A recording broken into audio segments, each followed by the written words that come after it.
Why should people vote for you? You have the assumption, mistakenly, that, when it comes down to it, we're all going to do the right thing for the country. That doesn't happen. You think that the system is broken until you get inside.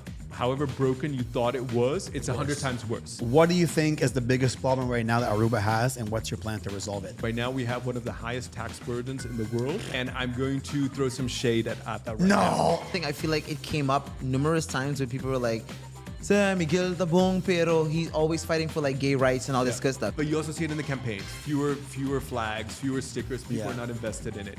The way we do politics has changed. Sometimes, for my peace of mind, I have to. Like my partico. That was for me. That was for my peace of mind. After 3.5 years sitting with that group of people, I had to say it so I could sleep well at night. And I don't regret it.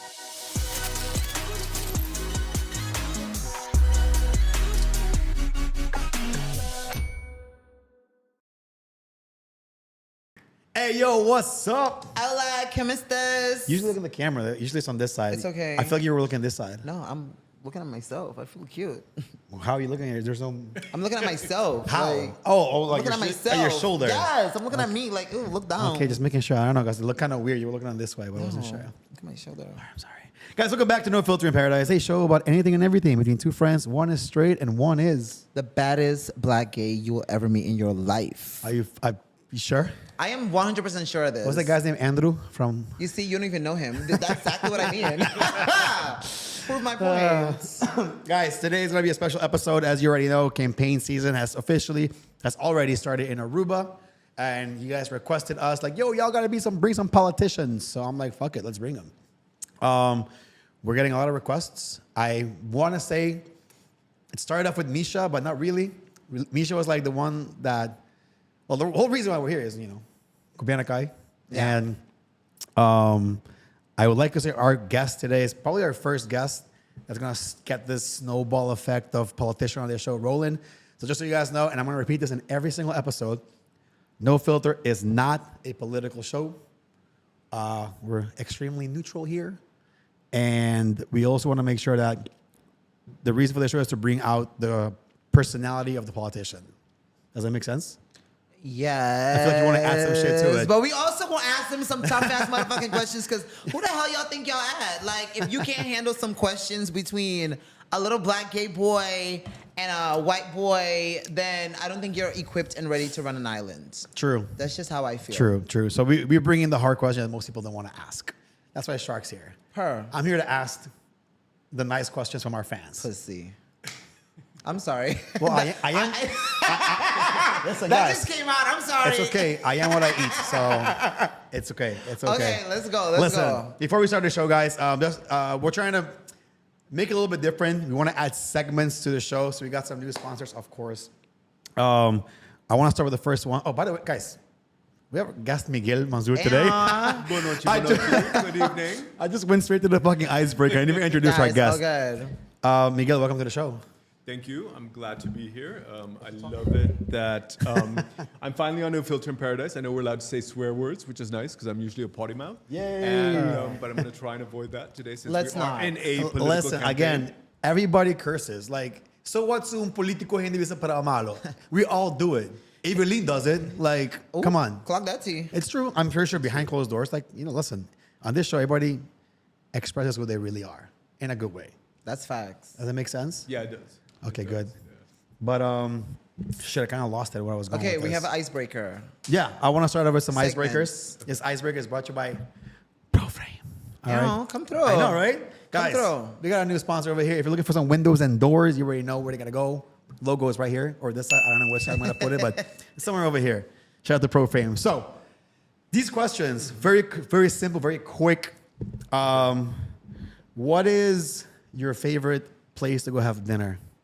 Ooh, on the island. Le Petit Café. Really? Yes. That place has been around for a while. For forever. I know the owners, like really close friends. When I was young and I would come on vacation in Aruba, I would basically help close the restaurant every evening. We'd drop off the linens at the parents' house. Wow. And then we'd go out to Visage. You really want that free food? Like I'll do anything. What do you want me to do? I'll take up a free shift. How many dishes do I? 4? All right, I'll take 5. Yeah. That was my mom's favorite restaurant. No way. Yeah. I've never been. It used to be here in Royal Plaza on the Yeah, they had front. a few locations. The first, it was a Royal Plaza. Where was the first? I only remember Royal Plaza. They had one at Royal Plaza. They had one in Plaza Daniel Leo. That was before Royal Plaza. Yes. Because the Royal Plaza was Frankie's Grill. They used to have one in the Americana Hotel. I think they had one in. Oh, they were lit. Yeah, they had a few yeah. locations. Right now they're Not- at Playa Linda. Yeah, in front. I haven't gone since. I remember it used to be like a little steak on the rock. I was like, oh my Yeah. God, what is this? So Yeah, great. and they cook it on the stone, so it adds a really good flavor. Yeah. Well, damn. Okay, come I through. wasn't expecting that answer. At all. All right, so is Shark really the baddest bitch on the island? Wait, what? They asked this for real? Yeah. These are like fan questions, like, to ask him, like fun. So I would put him in the top 5. Who's your I'm not other? gonna Give me three more. No, I would put him top 5. Like there are a few Damn, bitches Shark. giving him a run for his money, Who but he's are up there. Listen. When people say top 5, That's usually, crazy. Not That even usually top means 3. exactly. They usually mean 4 or Yeah. 5.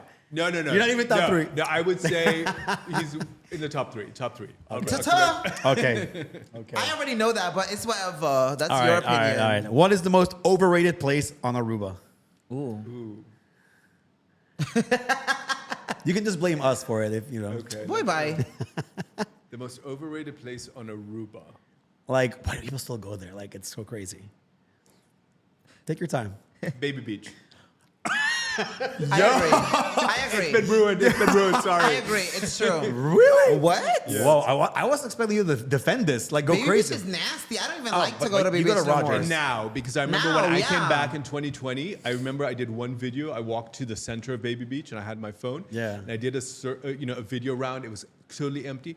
And everybody's like, "Oh my God, we need to come visit you." It was so beautiful, but now it's so crowded. It's like for nasty. me, I I hate think it's it. overrated now. Yeah. It's like the back agree. of Marriott. Yeah. Like, ugh.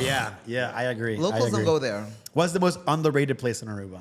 The most underrated place in Aruba. People should know more about this place. Secoturn. I love that place for lunch. Really? I've been there once. Yeah. It's actually a nice vibe. Yeah, I like it. It's cute. Yeah. I've never had the food though. The food is good. It's like consistent. I like it. Okay. That's good. I mean, for a restaurant to be consistent, that's good. Yeah. All right, so this is the last one. Outside of your own party, right? Nobody on your list. Okay. Who's your favorite politician? Ooh. He said this before, I feel like. No, I but haven't. He Oh, yeah. That's a good question. So I'm torn between two people. Okay, I want to make. Okay, never mind. I was gonna say you can choose 2, but no, let's make it 1. Make it difficult. Make it difficult. Who's my favorite politician? So it's based on my experience and who I've worked with. So I'm torn between Misha and Marisol. Okay. Misha and I vibe very well. Kind of we're both straight, cut through the chase. Marisol has been my biggest political ally. Oh, nice. She's cunning, and I like that. And, Can you get her her information? We want to have her on the show. I can pass you her information. It's very difficult to get a hold of. Yeah. That's she's- why you're gonna text. Hey, Tinde, Marisol, get that Kiko. No, I'm not gonna burn my bridge. Like, Not for me. Do it for Shark. Do it for Shark. do it for sure. But yeah, so I would be torn between Misha and Marisol, just because I've worked more with Marisol. Yeah. And I like her.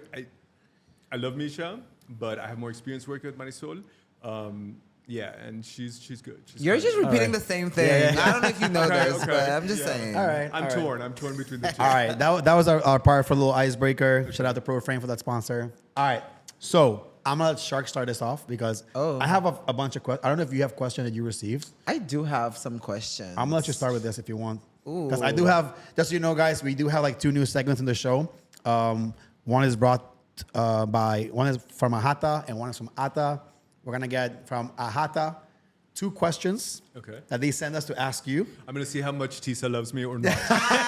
We love Tisa over here. Tisa's so awesome. I Don't do play too. with She her. is brilliant. Oh, Ronela's also coming on No Filter, by the way. I spoke to her. Yeah. Oh, wow. Yeah, it's in the works right now. So if you have questions, For who? For Tisa? Well, Tisa is gonna come back too. Yeah. But I'm talking now about Ata, which is Ronela. Okay, But cool. so if you know her, and you Oh want, yeah, I have a lot of questions I can send. then you can. Depending on how nice she was tonight. Just to say. well, to make they make it easier. Like with Ahata, they send us 2 questions, open questions that you can answer, and then with Ata, they send 3 multiple choice questions, Okay. and you better pray you get it right because one of them is right, Yeah. and I have the right answer somewhere down here, and I don't want to mess it up. But anyways, sorry, go ahead with your first question. Okay, so I feel like this is a question the people would want to know. Is basically, you've been through the first elections with your first go around. What have you learned within the last 3 years And what are you planning on doing differently going into this upcoming election? That's a good question. Yeah. So what have I learned? I think when you're new in politics, you go to the elections and you have this beautiful vision of what you want to do, and you have the assumption, mistakenly, that when it comes down to it, we're all going to do the right thing for the country. That doesn't happen. So I think we had elections, we did really well, we got in, and I thought, okay, the worst is over. Campaigning is intense, and it's like going through the trenches. And you think, okay, I've arrived. Now we're going to get to work and do great things for the country.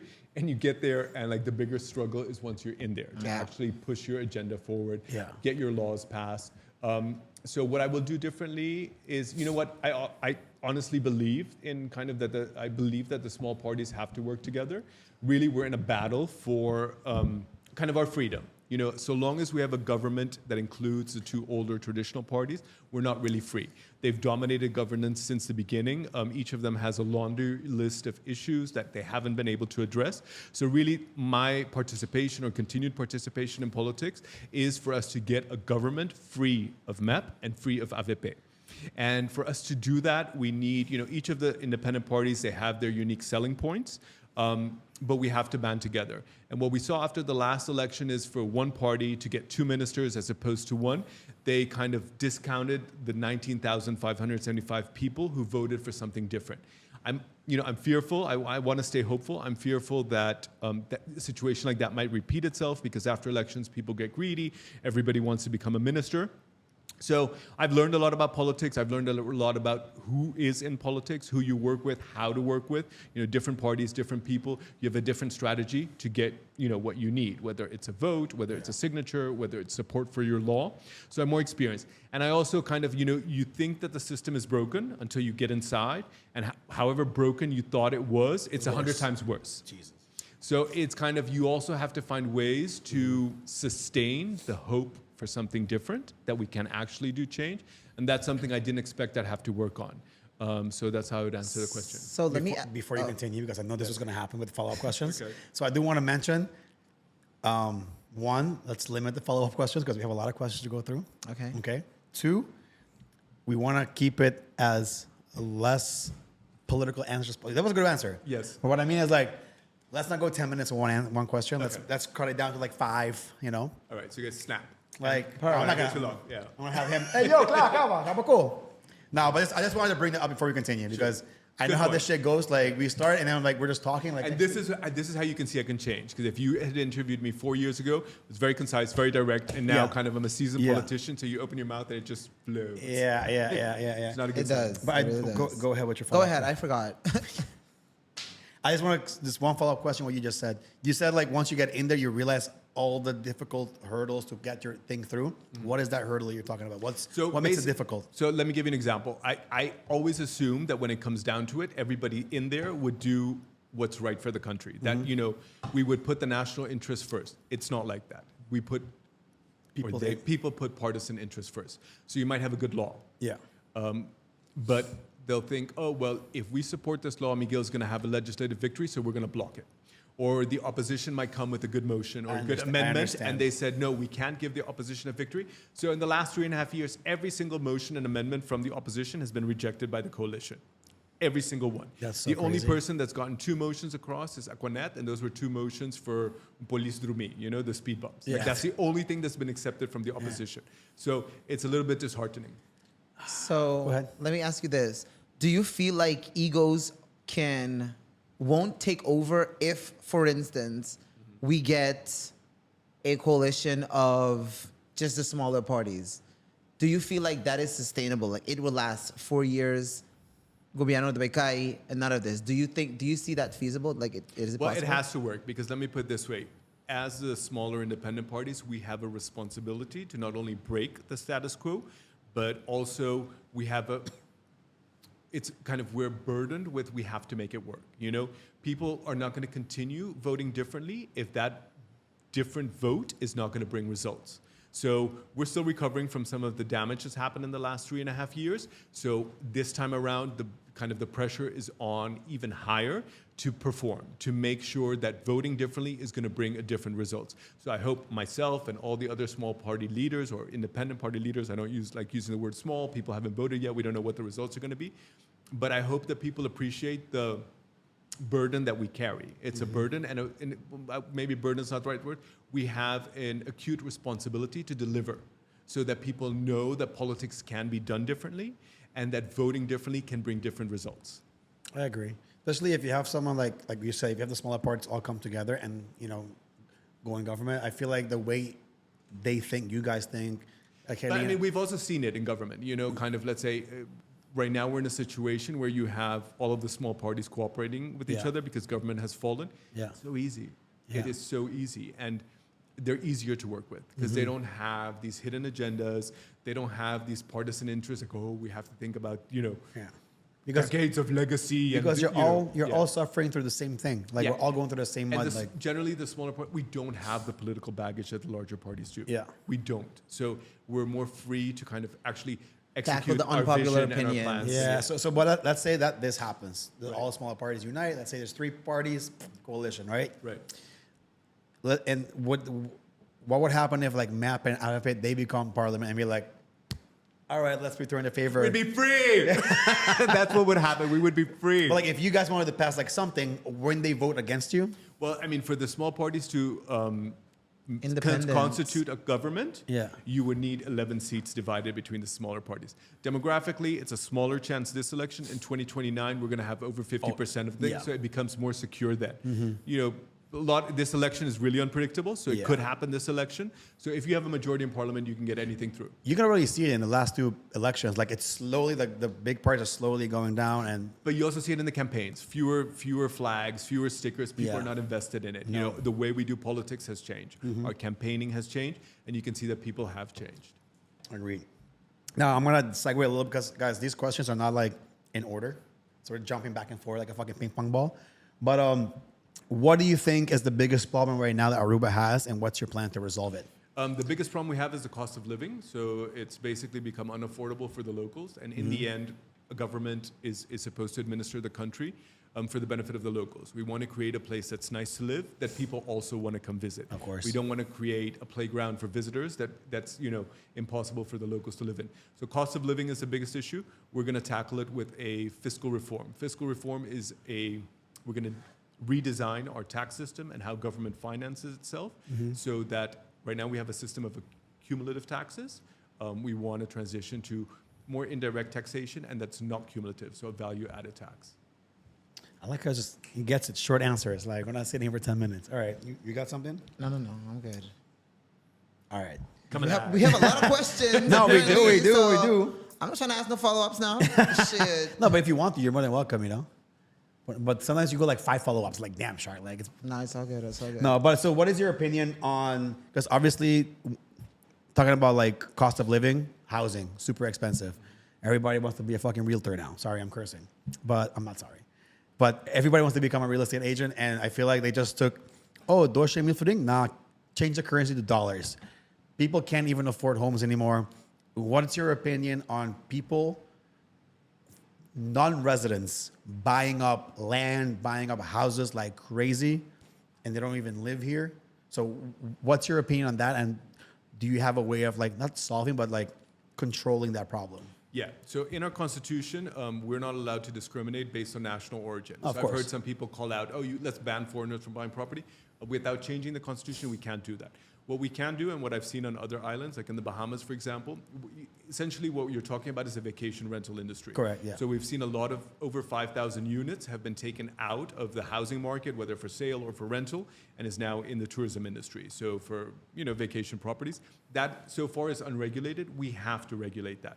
What I've seen done in other islands like the Bahamas is that vacation rentals or renting your property is only permitted for locals. So, you can kind of require a permit and saying, one of the requisitos, one of the requirements for permitting is that, you be a local, or you have to be a full-time resident of Aruba, or you can also limit the amount of properties that somebody can do. So there are many different workarounds. Switzerland, for example, has a system where when you build a property, you have to, if you want to sell it to a foreigner, you have to apply for a special permit. So not all properties are destined for foreign sale. Yeah. Some are and some aren't. Getting that permit, you have to meet certain requirements. So we need kind of a more structural plan of what areas we want tourism to flourish in with condos and stuff like that, and what areas we really want for full-time residents. Yeah, kind of like have like a like sectors, like Exactly. local sector, and this like Palm Beach, Nord, Boroncana. That's all like Yeah. Airbnb like areas. What's happened right now, the sector has grown in an unregulated manner. It's 100%. unstructured, and it's pricing out the locals. We've lost a lot of inventory, and unless we regulate that, it's just going to get worse. I feel like I think I brought this up to Tisa like a while back because she was on the show, and I've asked her the same question.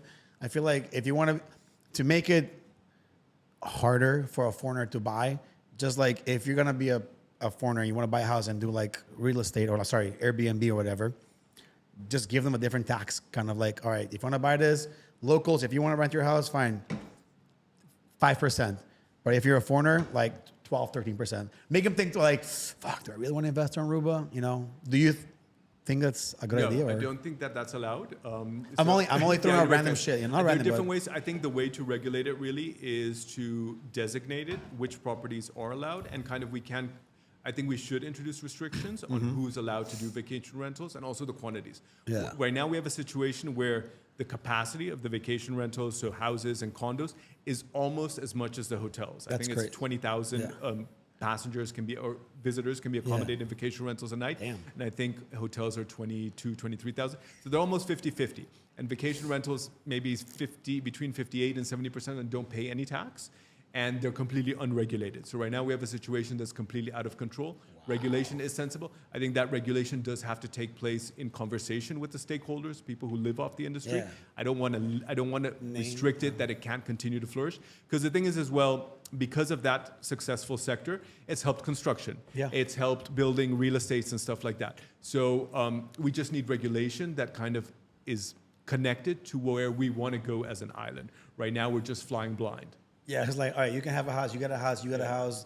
Yeah, I do agree. I mean, imagine if they kept track and actually tax those people, how much money, the government could have and cut that out. Yeah, and like one of the things that we're going to have in our plan is we want to eliminate income tax. And it's a tax that's really inefficient to cobra, to kind of administer. 100%. It produces maybe 15, 16 million a year. And what we want to replace it with is a capital gains tax. The capital gains tax, expand it so that it applies to people. If it's your primary residence that you've held for 5 years, you're exonerated from capital gains tax. But for people who invest in investment property, foreigners or locals that have multiple, when you sell it, right now, all of the gains are not taxed. Yeah. So we want to tax between 10 and 15% on the difference on the money that you've made. So if you bought a property for $1 million, you sell it later for $2 million, you should have to pay $100,000 to $150,000 in tax. Yeah. So there are certain ways, and if we do that, that will produce more than what income tax is producing right now. It'll make us more competitive. It'll mean our pensioners, for example, won't have to pay tax on their pension.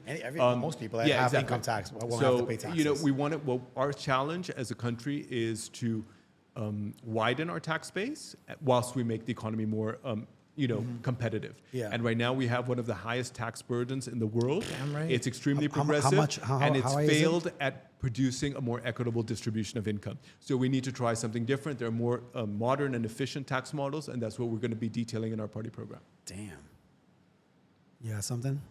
No, I'm listening. I'm gonna keep You're going. too quiet tonight. I know, right? You are too I'm like, quiet. I'm Wake waiting up. for a good follow-up, Okay. like a good topic that I can follow up on. No, I'm gonna listen. A lot of these questions are fan questions. Okay. So like, you guys send us questions. Like, I'm literally asking Let's questions. ask. God damn. Let's So, go. talking about real estate and construction, what is your opinion or your views on construction companies? I don't have an opinion on them per se. I know it's, I don't know enough about that industry Yeah. or the specific companies. I know oftentimes when they do works or the ones that win the tenders for infrastructure projects like fixing roads and stuff like that, usually those projects always come in over budget and after the stipulated time. So, but I'm sure they're great construction companies as well. Shout out to my construction company is building my house right now. This guy's dope. Well done. Huh? But so I wasn't there. But were you at the Creativo? Activo. Activo. Sorry, were you there? Yeah, I was there the first day. For Yeah, that's the part one of I morning. missed. Yeah, so yeah, it was So, a brilliant conference. I loved it. I learned some shit. Look, shout out to Accion, guys. If you haven't seen it, last episode, Accion21, go watch it if you're in the creative industry, which is everybody, chefs, everybody's in that space. Do you think there should be some sort of fund for creators on the island? Because if you, a lot of people outsource these things. Graphic designers, marketers, content creators, they outsource it from abroad. Like, do you think there should be some sort of creator fund to help create creators on the island? Let's invest in Shark. He likes to vlog. Yeah. Shark, we're gonna give you a 5,000 florins salary. Your life is now to vlog everything in Aruba. Like some sort of, what's your opinion on like? Yeah, so I do think the creative industries, what they refer to as the orange economy, is Correct. something that's underdeveloped in Aruba. I think there should be 100%. more investment in that. In 2021 already in our party program, we did say we want to create a fund that was to subsidize artists.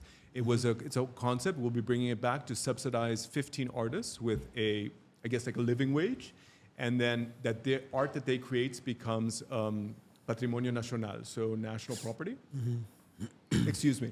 And it's a program that's, the government has to put in funds initially, but it becomes self-sustaining once you reach about 40 artists. So we're definitely committed to developing those industries and seeing that they get more investment. Right now we have brilliant, brilliant talent, and it's a struggle. It's a What struggle. type of artist? Well, that was focused on kind of people doing modern art. So, associated to atelier and stuff like that we would create a council to judge the art. We would give 15 promising artists that maybe are struggling financially a fixed income so that they could create art. That art, they gift it or it becomes property of Aruba. Yeah. And then Aruba can make money off of that art through renting it to, It's hotels, kinda banks, like- businesses, and stuff like that. Understood. Maybe I'm wrong on this, but it's kind of like taxivergunning. Like, hey, like we're gonna give you like this, make some money, but you also have to go out. But like, art is very like it's mega wide. Yeah. So yes, you have painters, you have people who make sculptures, but you also have people who are gamers, for example. Right. Like I don't game myself, but I know like the gaming industry is very big, and I always see everything from a PR perspective. Like if you invest in a young kid who's a gamer, he becomes mega popular. Now you have a kid in that industry who's promoting Aruba, like going to competitions. So I really hope like if this fund happens, which I think it should definitely invest in not just like people who do art by painting, but also like who are creators, Absolutely. So- And I do think the funds exist. Ronella from Aruba Tourism Authority is kind of one of the best positioned people to execute it. She has the 100%. resources. And it, as you say, it kind of helps promote Aruba independently, but the government can also do more to kind of support the industry. So speaking about Ronella, Yes. shout out to our sponsors. So we got I got 3 questions. Well, guys, we're going through the ATA segment right now. They sent us 3 questions, multiple choice. I want to read them to you, Okay. and then you got to tell me the answer. Like, listen, the answer is there. Okay. Let's see if I get it right. Let's see if you got at least one right. All right. So first one. Since 2011, the Aruba Tourism Authority has served as the sole financing body for the Aruba Hospitality and Security Foundation. This partnership is crucial in ensuring the safety and security of guests alike. This in key tourist area. I'm messing this up so bad.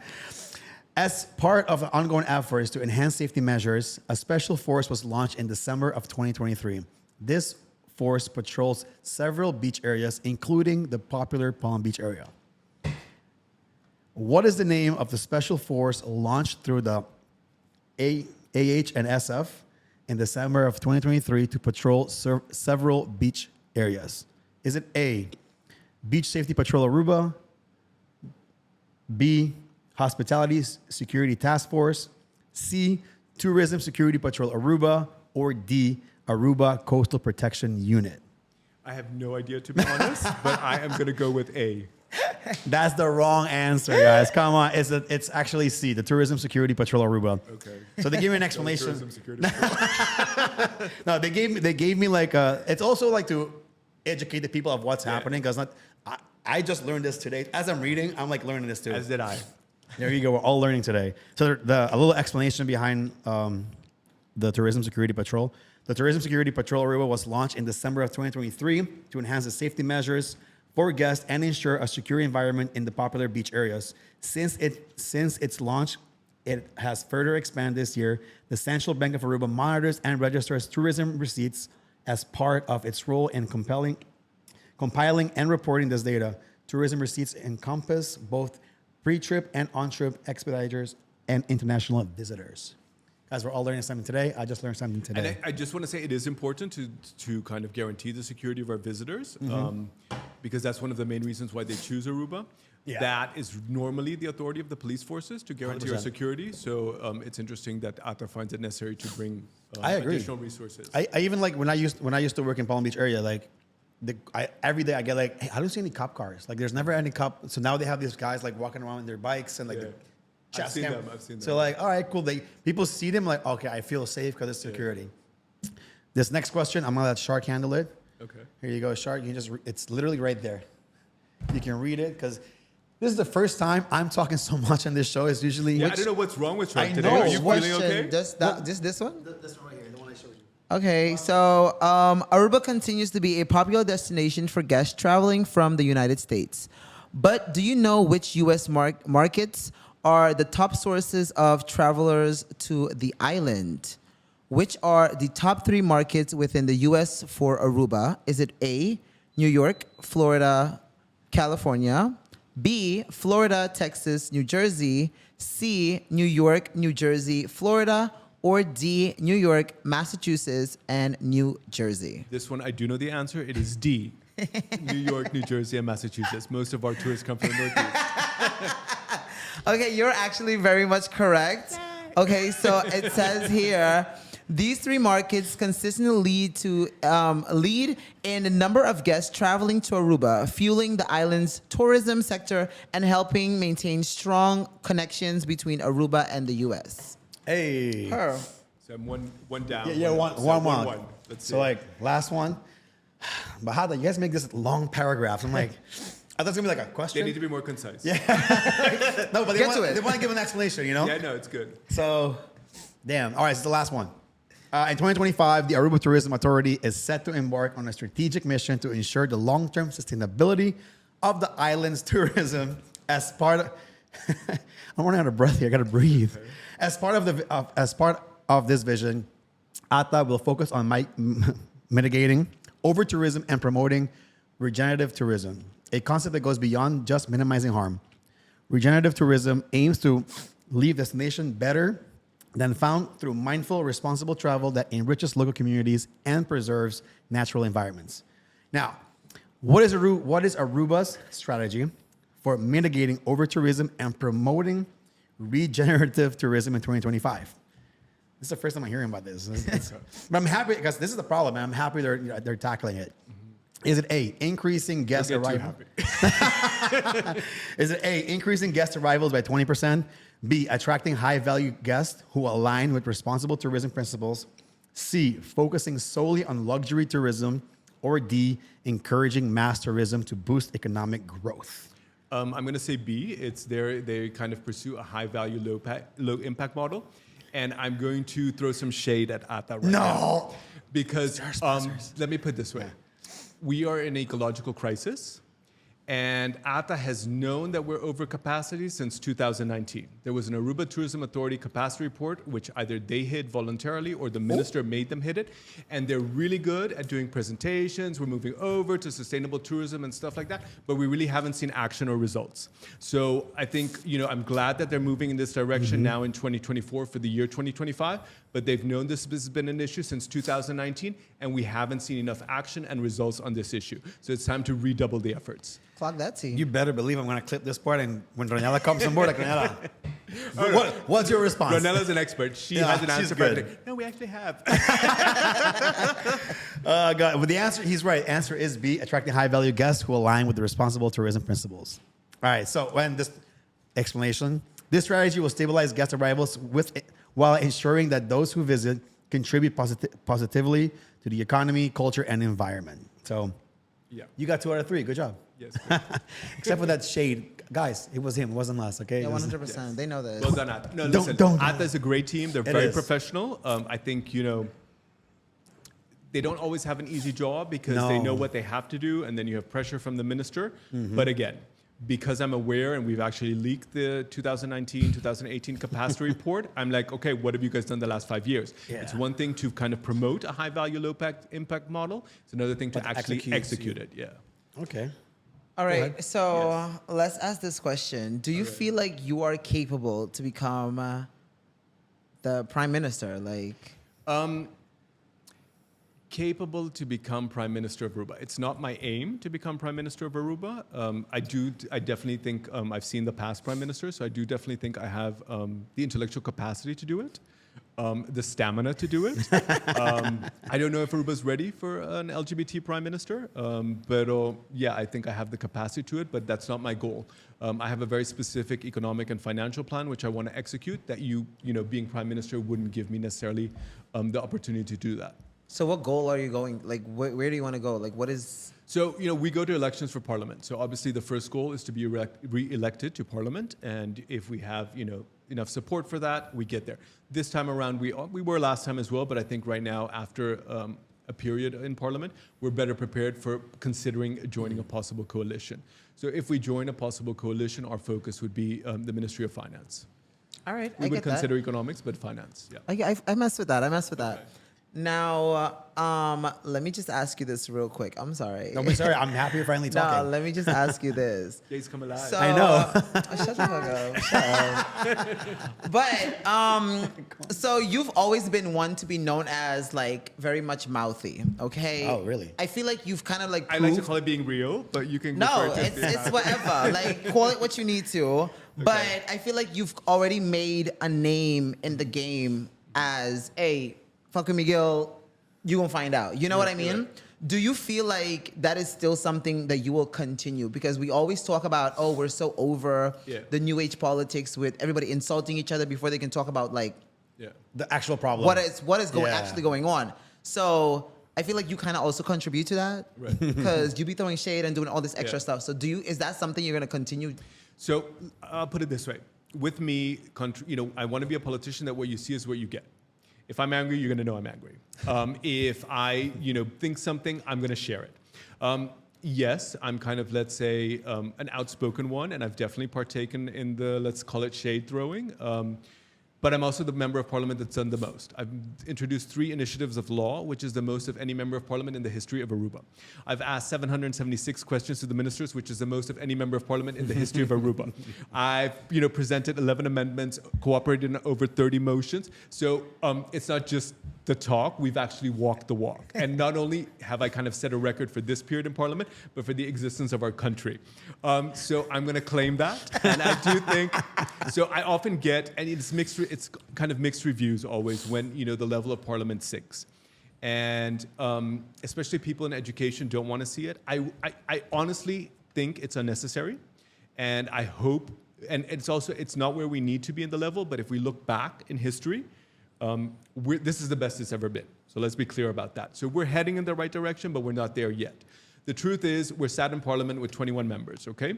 I can honestly say that 10 of them have no business being there, all right? They do not have the knowledge, the skills, the emotional intelligence to be sat there, never mind take decisions that concern the future of the country. So what happens is when you're sat there in parliament with people who cannot have discussions based on content of the law or the issue at stake, they're going to try and get you out of your cool for you to react emotionally. There's one party in particular, which I'm not going to name, that's their strategy because they're not a party that's blessed with a lot of capacity and knowledge. And there's a section of our population as well that enjoys that type of politics. Yeah, It's like, after it goes really low in parliament, I always get messages where people stop me in the streets like, "Posta terrible." So it's kind of finding a balance. I would love for our politics, and we will get there, that it's all on a zakelijk level, that it's down to business. But so long as we have members that don't have the capacity to do it at that level, we're going to see like the mudslinging. And I always But you're not helping if you're gonna continue engaging in it. And I always say, it's, and I don't always do that, but it's also, remember, sometimes we're sat there for 15, 16 hours. We are humans. You get tired, and there's a threshold that you're like, okay, this is one step too far. It's also kind of a bit of my personality. One of my character defects is I love pressing people's buttons. And in politics, it's you have to learn how to get under people's skin because you want your political opponents to react the way you want them to react. So it's also a question of political strategy. I'm like the type of person, when you're traveling and somebody cuts the queue and people, oh, look at that rude person. I'm the person that will go up, excuse me, the line starts there, it's just, I'm not afraid of confrontation. Yeah. And I'm not afraid of speaking my voice, and I'm not afraid of using my power. So I make a conscious effort to try and not stoop to that level. Sometimes for my peace of mind, I have to, like my politico. That was for me. That was for my peace of mind. After 3.5 years sitting with that group of people, I had to say it so I could sleep well at night, and I don't regret it. And people loved it. And some people hated it. Do you feel like, because you're saying that there's like 10 people that don't deserve to be there and they don't have like the mental capacity to do all this stuff. Correct. So do you feel like everybody on your list is up to that standard and they're like ready to, we ready for this? Yeah, I think everybody on my list has the capacity to be a member of parliament. Obviously, when you form a party list, you form it strategically. Not everybody on the list wants to go to parliament or should go to parliament. Some people want to be a minister. Some people want to be a ministerial advisor. Some people want to just carry a certain portfolio. So not everybody on a political party list necessarily wants to go to parliament, but everybody on the list of Accion21 would do a very capable job as a member of parliament. They all have achievements and kind of their level of education in their respective fields. So they would bring a unique perspective. All right. So you touched upon earlier, you mentioned LGBTQ. So given your support for the recent same-sex marriage law in Aruba, what are your next steps or goals in advancing the equality and LGBTQ plus rights on the island? I feel like this is something Chuck should be asking. So I'm going to correct you there. It's not like I gave my support. I actually brought the law. So people joined Corrected. it. So Sorry. It's not that I gave my support. I initiated it. Again, fan questions. Okay. Guys. But no, what we've seen in Aruba is that LGBT rights only advance when we have an elected LGBT member there. Other people will support the law, but they're not going to burn their political career or take those risks if they're not really a member of the community and don't really identify with. Same-sex marriage is law of the land, thank God, and it's going to stay that way. So I think the next steps, and we've put it in our party program since 2021, is we would like to open an LGBTQ center. We call it the Casa Diversidad, and that's really to create a safe space for, diverse groups of people to meet and get support, whether it's in social affairs, whether it's in family relations, whether it's in health issues.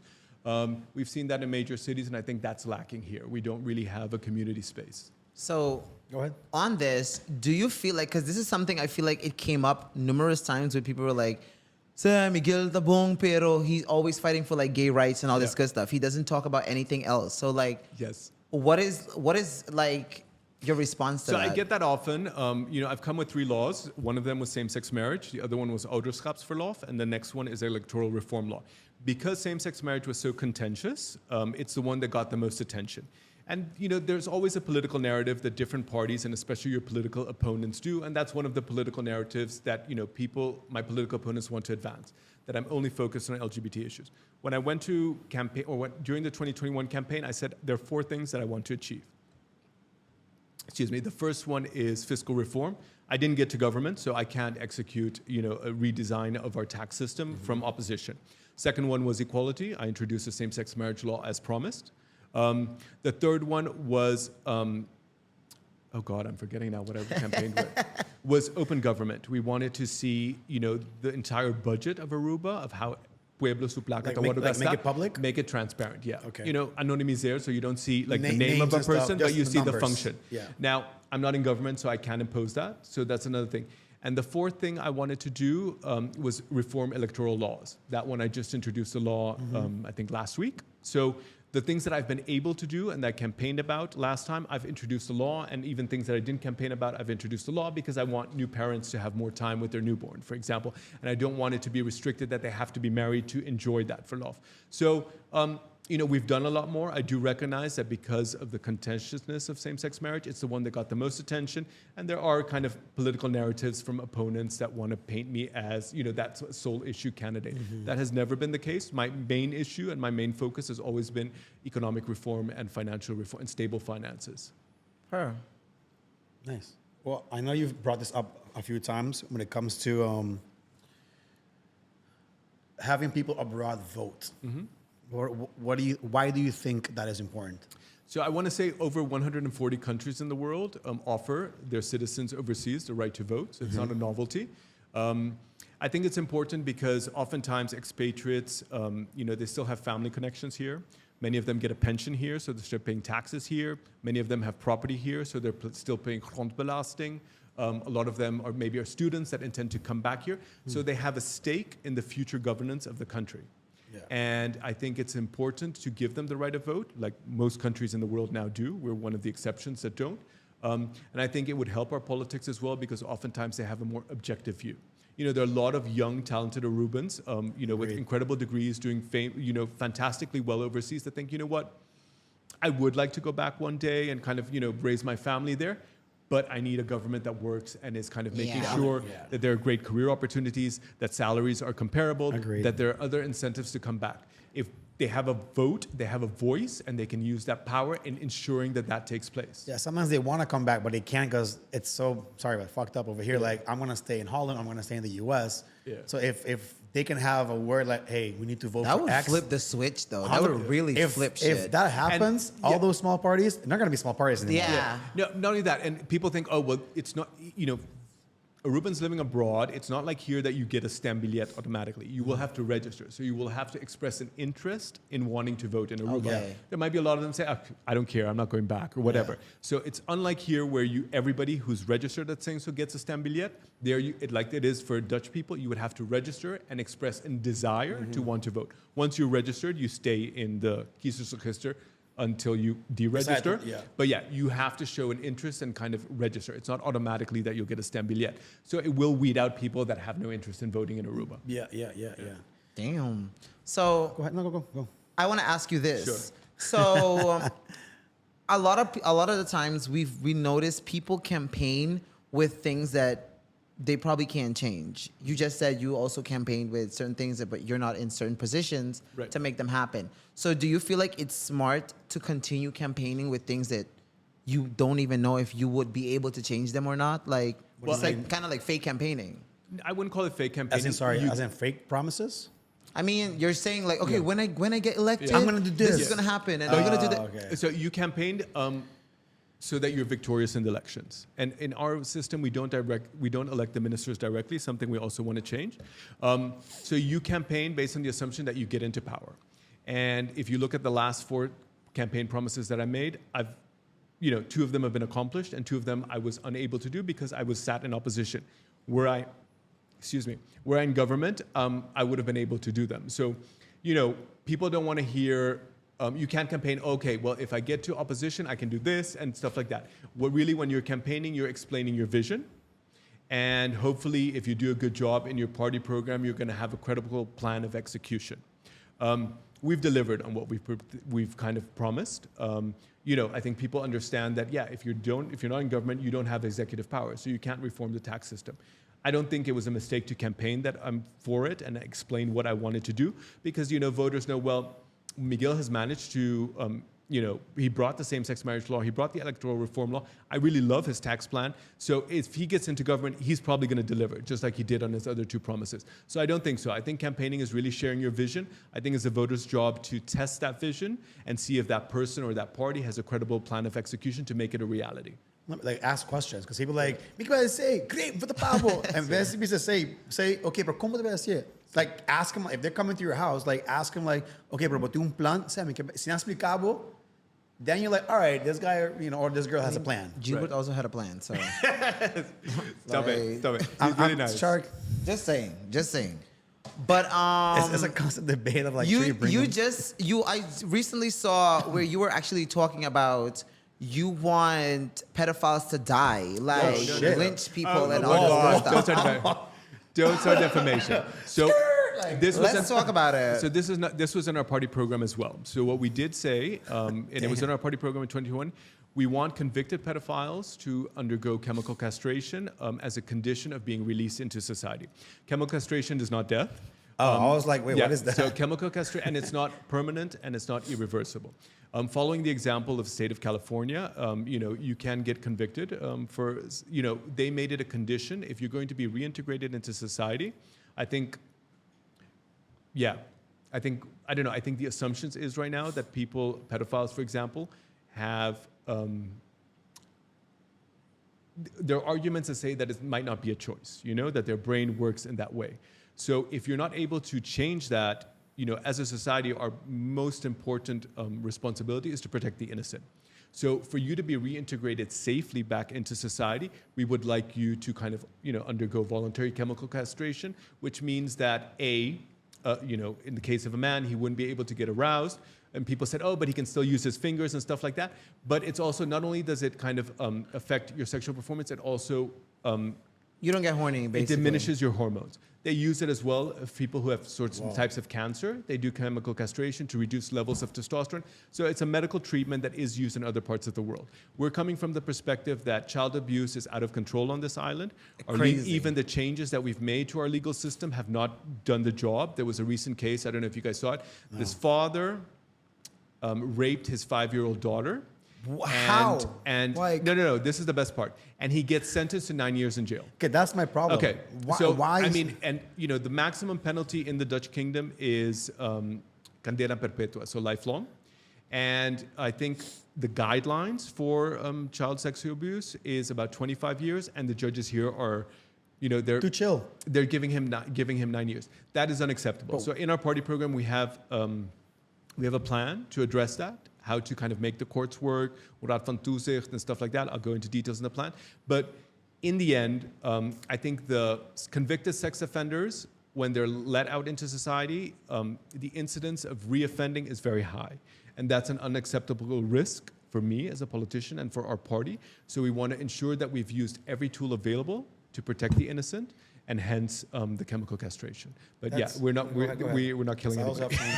I also have something to follow up on. Yeah. I want to ask you 2 questions real quick. So what is going to happen with, what is your goal to do with the victims after that? Because I feel like everybody always focuses on the pedophile, but then we don't talk enough about the actual victims that has to live with, hey, yo, this person that I was supposed to love my entire life actually molested me. And, what about that? And also, would these sex offenders, would they have to be registered?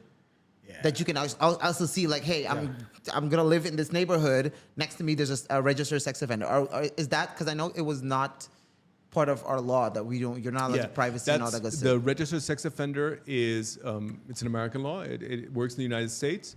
It has its issue. Like, for example, there was one guy who, maybe he was 17 and he started dating a 15-year-old, and then he became 20 or 19 and was dating like a 16-year-old or something. Yeah, and then he became a sex offender. So you have to find a balance. Sex offender registry in Aruba, it's something we would consider, but it's, I haven't given that much thought, to be honest. With respect to, what was the first part of the question? I forgot. About the victim. The victims. So yeah, there's since I think it was in 2018 or 2019, Tabasta, Stichting and Child Abuse Aruba, they presented a manifesto.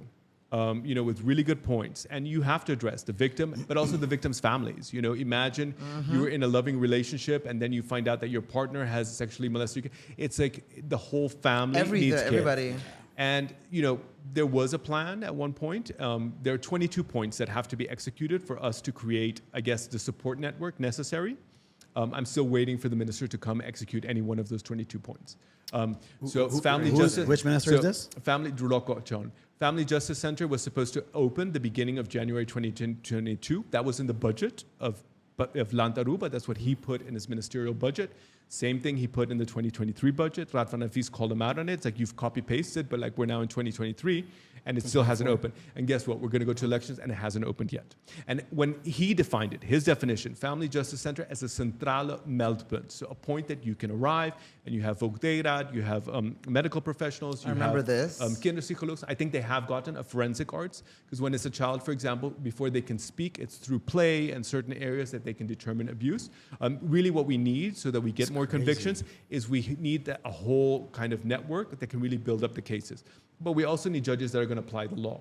So this is a complicated area, but it's an area that we cannot dilly-dally on. We need to move, and on this particular area, chemical castration might seem extreme, but the situation is extreme. It is. We need draconian measures, you know? Again, if you want to be reintroduced into society after you've been convicted as a sexual offender against children, that is necessary. So we are absolutely 100% sure that you will never hurt another child. Period. That's And how I also see make it. sure that they get the full fucking sentence. Don't give them 9. Yeah.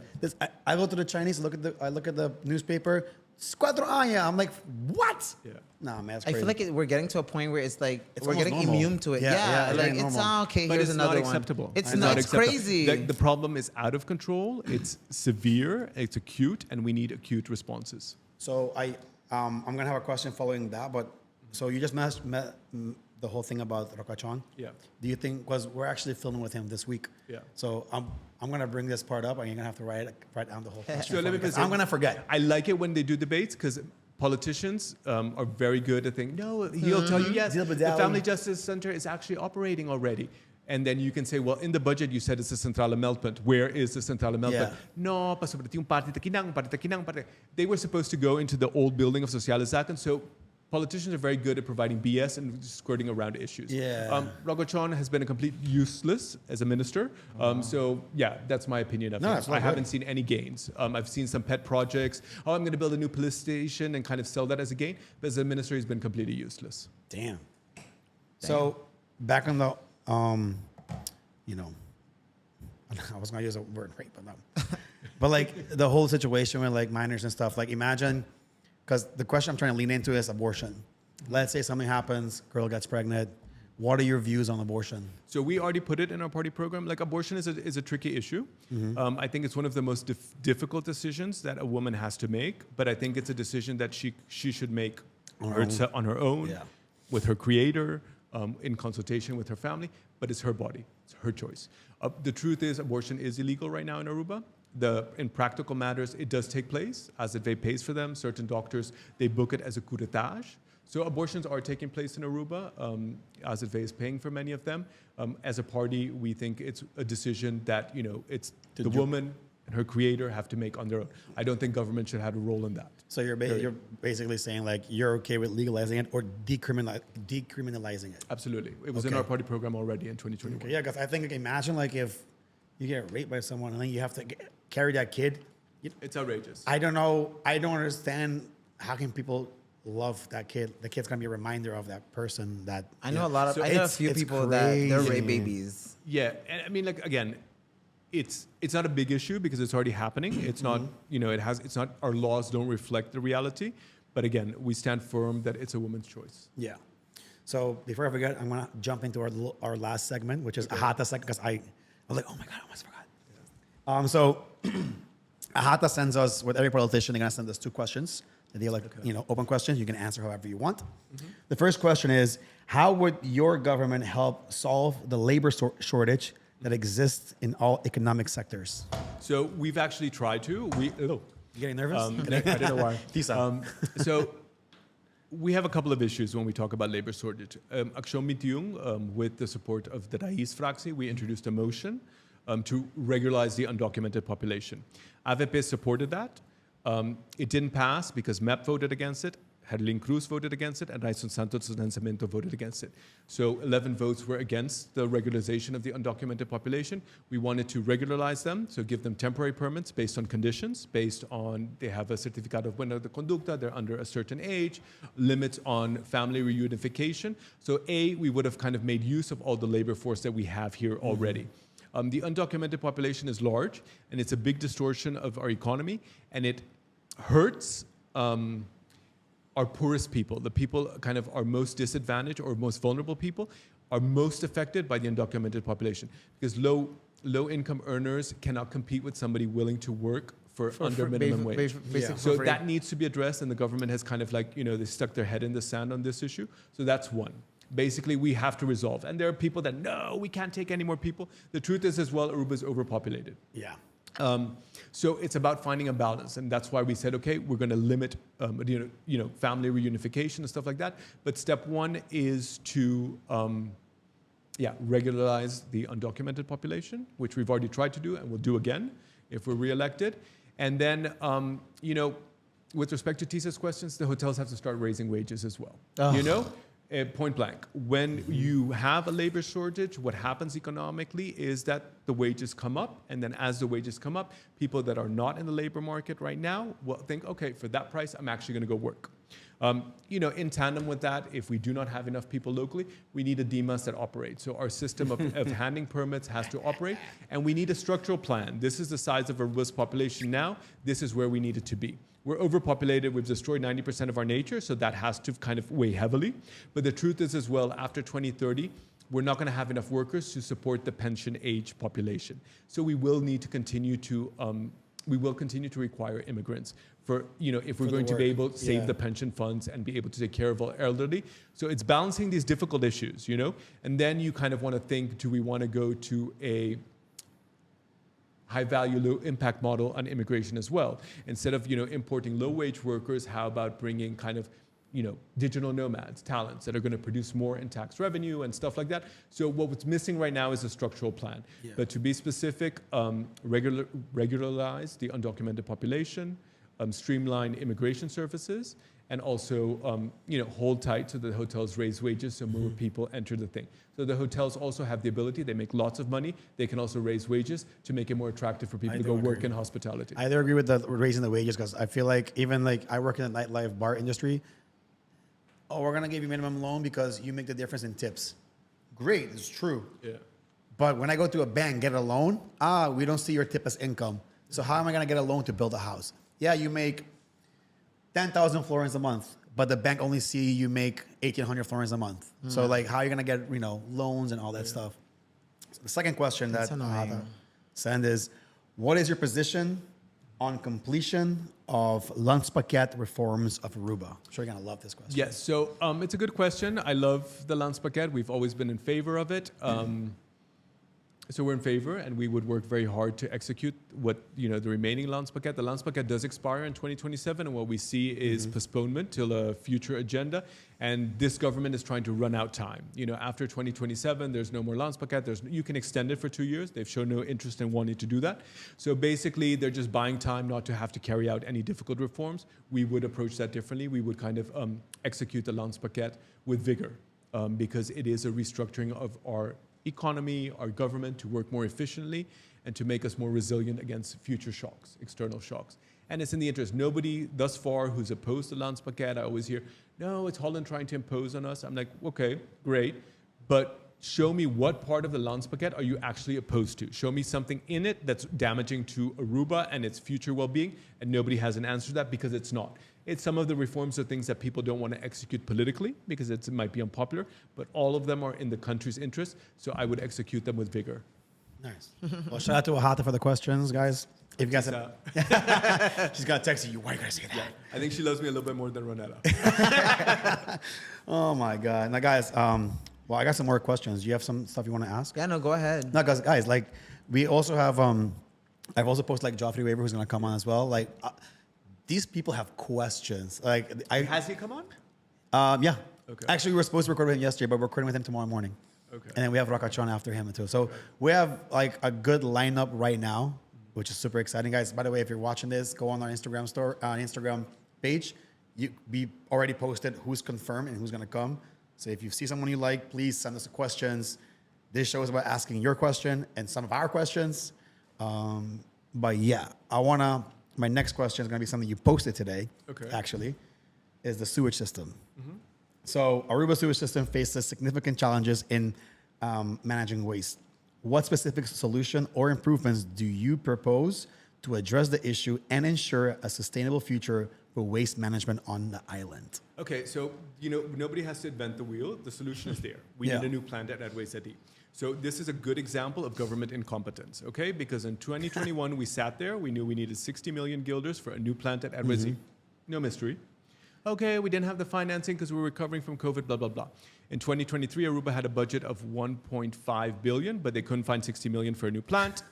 In 2024, we had a budget of 1.6 billion, but they couldn't find 60 million for a new plant. In 2025, there's a proposed budget of 1.726 billion, but they couldn't find 60 million for a plant. And really behind that is selfishness of the ministers. Like we've seen goederendiensten, we've seen all sorts of costs grow in excess of 60 million. So if the government had actually prioritized a new plant, we'd have a new Aruba opening next year. What they chose to do instead is kind of, let's say, oh, let's create a new company that we're going to move the plant into so that company can go borrow money so then they can have a new plant. God. And then the government will subsidize that company because it doesn't have a direct source of income. So yay, we've solved the problem. But guess what? 4 years have gone by and we still don't have a new plant. And the new plant construction on it hasn't even started. So if you want an example of how government does not work and how people with good intentions fail, Aruba is the perfect example. Incompetence. The solution is a new plant, and to get a new plant, we need 60 to 100 million.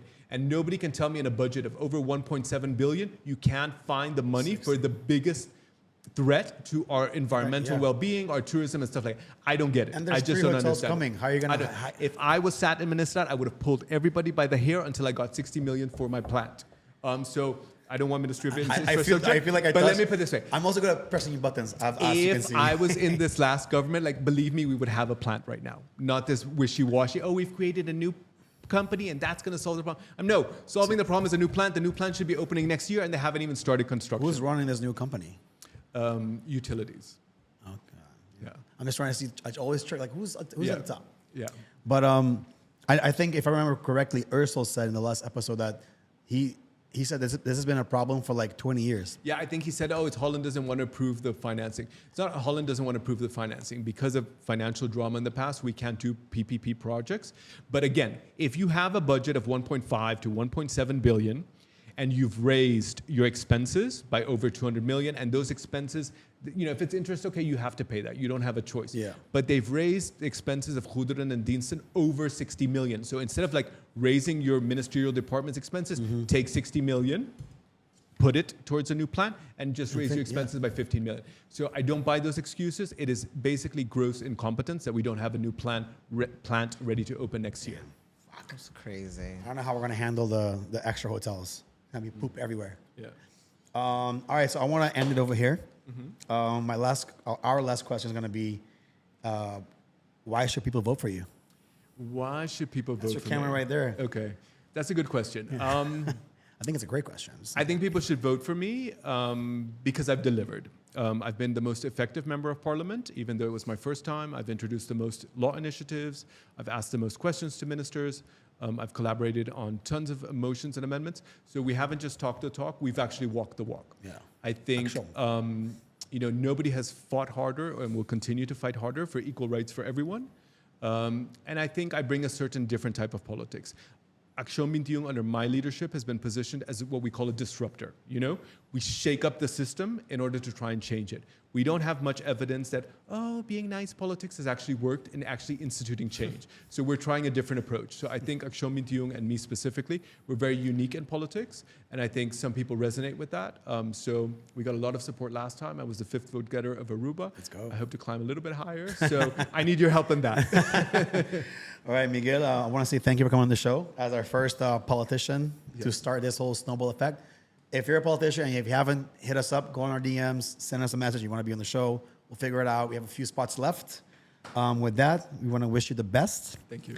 And you're more than welcome to come back if you want. Thank you. I'd love to. We didn't get to swear this time, which I was looking I know. forward to. Yeah. Actually, Growth. it's been like a serious conversation. I like it. Yeah, it was less playful. Yeah. So I'll have to come back after elections and dish everybody. Once it's over, then it's kind of like there's no political pressure and I can be myself. Then we'll kiki. Yeah, 100%. But thank you guys. Great job. I enjoyed seeing your shows, and I think you guys spread the political message to audiences that otherwise it wouldn't reach. Yeah. So it's important work. Keep it up. Awesome. Well, guys, I hope you enjoyed this episode. Make sure to subscribe, like this video, share with someone that needs to hear this shit because it's important. All right. So we'll see y'all next time. Peace. Ow. Bye.